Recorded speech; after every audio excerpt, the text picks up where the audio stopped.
Hello and welcome to Travel Weekly's latest webcast. Today I'm joined by MSC's UK and Ireland Managing Director, Antonio Paradiso. We're going to discuss the exciting news that MSC Virtuosa is going to return to the UK next summer. MSC Virtuosa launched last May and operated out of Southampton until September, I believe. Is that right, Antonio? It was a successful summer. Until mid-September, yeah. Yeah. What encouraged you to bring MSC Virtuosa back? Was it agent feedback, or was it guest feedback, or maybe a bit of both? So first of all, hi to everyone, and thank you, Harry, for the introduction. So it was actually a bit of both. So MSC Virtuosa was probably the most popular ship in the UK this summer.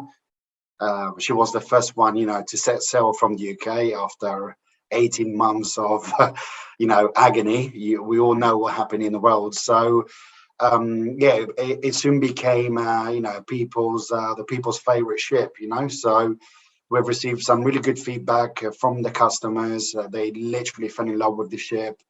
The agents love to sell it.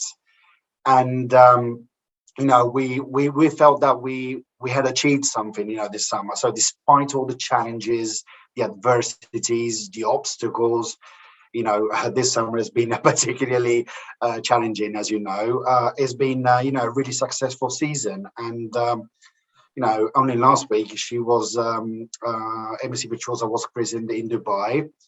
And we felt the time was right, to have her back in the UK.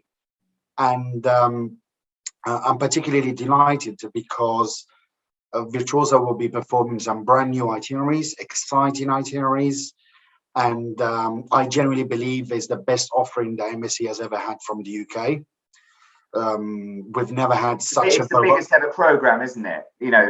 Yes, in terms of length. So because the ship will start at the end of April and leave in October. But in addition to that, as I said, there's a nice mix and blend of itineraries. So there's basically an itinerary for everyone and for everyone's taste, because you start from the 2-nighters, you could go up to a 40-night itinerary to the Mediterranean. And more importantly, we are visiting different destinations. So many Norwegian fjords in Northern Europe. We have this beautiful Baltics capital going to St. Petersburg. Then we have the East Atlantic itineraries with France and Portugal. We have a beautiful itinerary to the Canary Islands. And it's a first because we were supposed to do this last year, but then because of the pandemic, we had to stop everything. But for the first time, we have the opportunity to sail to the Mediterranean. So we have these amazing 14-nighters, which I believe are perfect for the families because they perfectly fall in the school holidays. And for MSC as a first, we've never really done that from Southampton because usually we already have ships in the Med. We have quite a few ships in the Med serving those destinations, but we wanted to do something from, the UK so that people don't necessarily need to take a flight, to visit some of those destinations. Yeah, and of course you feel like there's a real appetite for no-fly cruising because of the pandemic, or do you think there's just generally there's always a consumer demand for that? Even before the pandemic, ex-UK sailings probably represented about 50% of the business in UK, not just for MSC, generally speaking. So there's always been a strong appetite, for those sailings. I think the pandemic has actually has further increased such an appetite. The success story of MSC Virtuosa is that we've had thousands and thousands of customers on board this summer. And despite, the challenges and all the problems that we had in the world, we still had the opportunity to give to thousands of people, to the opportunity to enjoy and spend some amazing holidays on board of a beautiful ship. So the idea is to do the same next year, but at the same time, I'm optimistic. We're all optimistic. We're hoping that we're finally allowed, to visit more and more destinations abroad. So yes, there is an appetite. I think more and more people now are picking the easiest option, and ex-UK sailings are definitely an easy option. So one of the easiest ones to pick.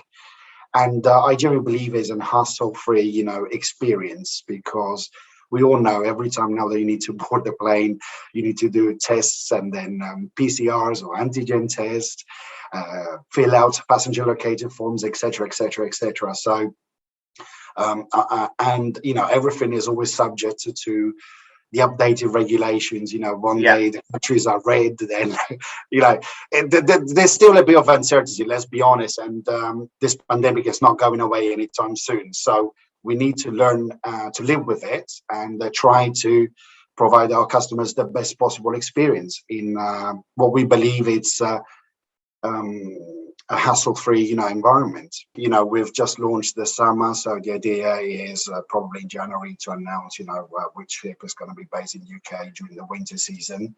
But again, if you think only a few years ago, we had one ship sailing for a few weeks out of Southampton, and if we look at what we have planned, for next year, basically, we always have a ship, as I said, sailing from the UK. So there's a lot of choice in terms of itineraries. We have some of the best hardware in the UK, and we will always try to further enhance the experience we're providing to our customers. And just is this an indication of this deployment? It's the biggest ever ex-UK season for MSC. Is this an indication of how important the UK is as a source market for you? Definitely yes. So has it gone up? Has it gone up? It ranked. Is it more important? What we are doing better and better, year after year, and then yes, we've had a pandemic in between, and we're still dealing with it. But what we've seen is that more and more passengers and more agents, falling in love with MSC. So we are on an amazing journey, if I'm honest. And if you just consider the investments we've done in this country over the years, you may appreciate why we want to continue, to protect our investment, and at the same time further exploit the amazing opportunities we have in this country. Only 5 or 6 years ago, we had a rather small office and we had a small team. Today, we have many people working for MSC Cruises in UK and Ireland. Let's not forget about Ireland. You're fully aware of the investment we did in Southampton. So we contributed, to the construction of a brand new terminal, the Horizon Terminal, which is officially the home of MSC Virtuosa this summer, and is also welcoming, Magnifico on a weekly basis as we speak during the winter season. So that's another strong, message, and it is testament to our, how should I call it, willingness, to help to further, expand the cruise market in the UK and opening new opportunities and channels, for everyone. Brilliant. And just finally, how do you envisage like ex-UK cruising to be like next year? How do you think you'll have a vaccination policy in place, for example? Do you or do you think we'll be back to 100% normality, completely normal, pre-pandemic cruising? Harry, pre-pandemic, I think it's still early days. Right now, the way I envisage it is that customers will need to be vaccinated. So this is the main difference. Last summer, we had a bit of both. We were accepting both customers. So next summer, we're envisaging a summer where we're accepting fully vaccinated guests. The advantage I see compared to this summer is that I'm pretty confident saying that people will be allowed, to get off the ship independently from our own excursions. So there's free excursions, for our customers. And I am assuming that there will still be some measures in place, the stuff that we will do regardless of the pandemic, like I'm talking about the deep sanitation several times a day. We will do that regardless. But it's still early days to say whether people should be wearing face masks or not. We need to understand, by the time we get to April, how the situation has evolved. But we've definitely learned a lot. So we've learned how to cope with this virus on board of a closed environment like a ship. And, all the investments we've done this year and the enhancements we've done this year, I'm talking about, the extended medical facilities, the number of crew members dedicated to the treatment of COVID and to manage, these emergencies have definitely increased, and they will still, most of these measures will still stay in place. But as I said, we've learned a lot from it. Like at the beginning of the pandemic, the first time we had the COVID cases, it was pure panic, because, the first thought was, oh my God, it's happening, okay? But then you gain experience, and you know exactly how that works and how to deal with such a scenario. And I think we've dealt with it pretty well. So, COVID is no news these days. It's happening. We've all had close contacts who caught COVID. So, we need to accept that. But at the same time, we need to understand how we can contain and prevent that from happening on board of a cruise ship. And as I said, our health and safety protocol has been newly tested for months now. Actually, if we consider Grandiosa, is nearly, a year and a half that we've been sailing with our, successful health and safety protocol. So the message is, yes, there may still be some measures, but I don't expect those measures to be as drastic as they were last summer. So, and then, the good thing about our ship and about our protocol is that we adapted and updated according to what's happening out there in the world. So if everything is going well, of course, we will straight away, reduce the measures we have implemented. But yeah, it would be a bit naive for me to say, by April, the world is back to normal. So we need to be cautious right now. We should never underestimate our enemy, the COVID in this case. So the message is, yes, there will definitely be major improvements compared to last summer, but at the same time, there will still be some rules and some protocols that we need to follow. We must follow at the time. And what just finally, what about the capacity available to sell on Virtuosa? Will it be 100% of the ship will be sold, or will you be sectioning off areas for to deal with COVID cases? So we would still have that, because it's a vital component. Yes, it's a requirement. So we will still have one deck, fully dedicated to the treatment of potential cases on board. But excluding that, we're not considering any capacity restriction at the moment. Then, as I said, we need to be agile and adapt what we do, according to the scenario out there. But, the message I want to give is that ideally, we want to provide even a better experience compared to this summer, because this summer there were so many restrictions that, as a matter of fact, they kind of tampered, they kind of affected, the cruise experience, we historically provided to our customers. So I'd like to think by the time we get to April, May, things will be much better, and that, we will be allowed to carry out many of the activities that we are very well known for. Yeah, I'm really excited. I'm really looking forward to having MSC Virtuosa back in the UK, and at the same time, I believe it's a great opportunity for the agents.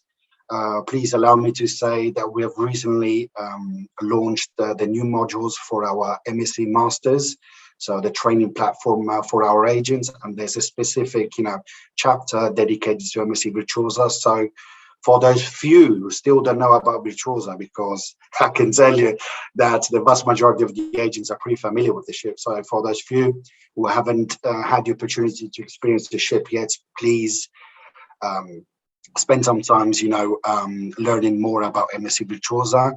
There are also many other updates that can be useful for all the agents out there. And the last but not least, Harry, you're aware of this because we've also promoted it on Travel Weekly.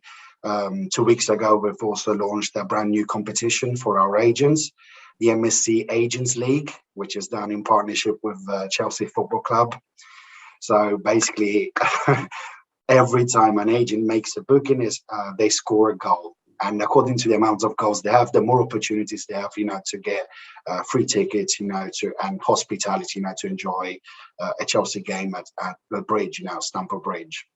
Yeah, so, it's very exciting for all football fans who are agents, and that will be ongoing, isn't it? I mean, currently the booking window ends in 3 days' time on December 5th, but it will be ongoing, won't it? Yes, it's a weekly competition. Basically, every week there's a different destination that we will be promoting. And as I said, within a week, you need to score as many goals as possible. The goals are the bookings.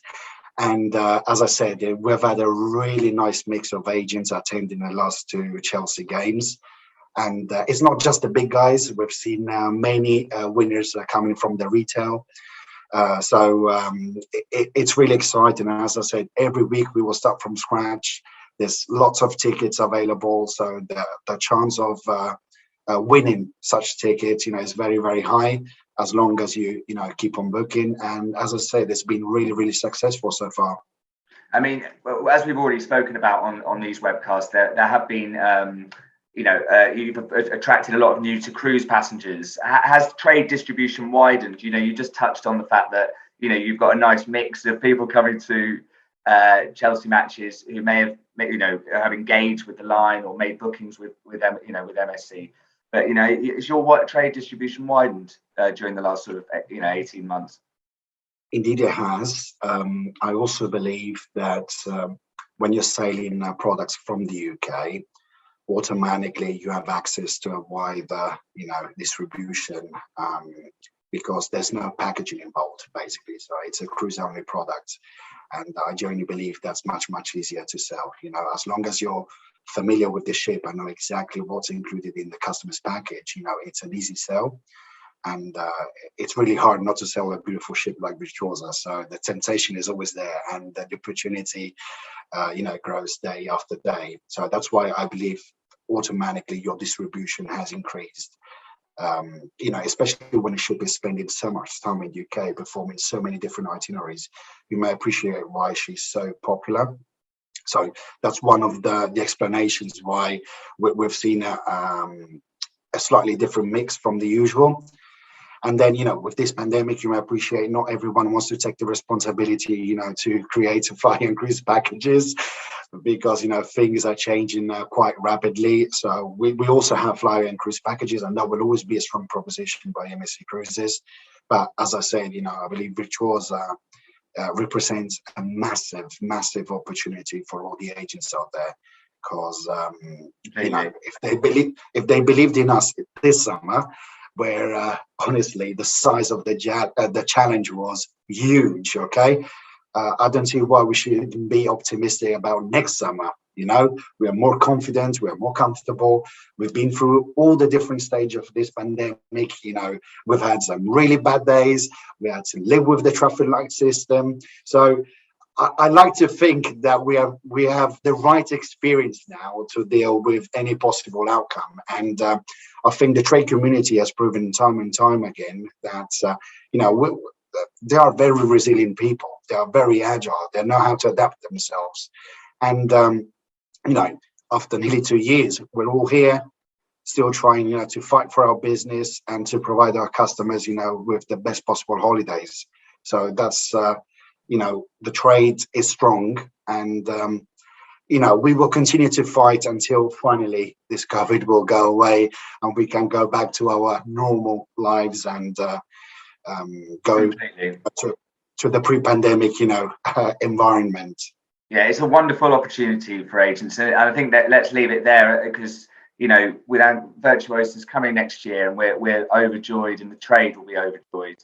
And congratulations, Antonio. Thank you so much for joining us today. I really appreciate it. I know how busy you are. No, the pleasure was all mine. A big thank you to all the travel agents out there, and happy sales. Brilliant. Thank you.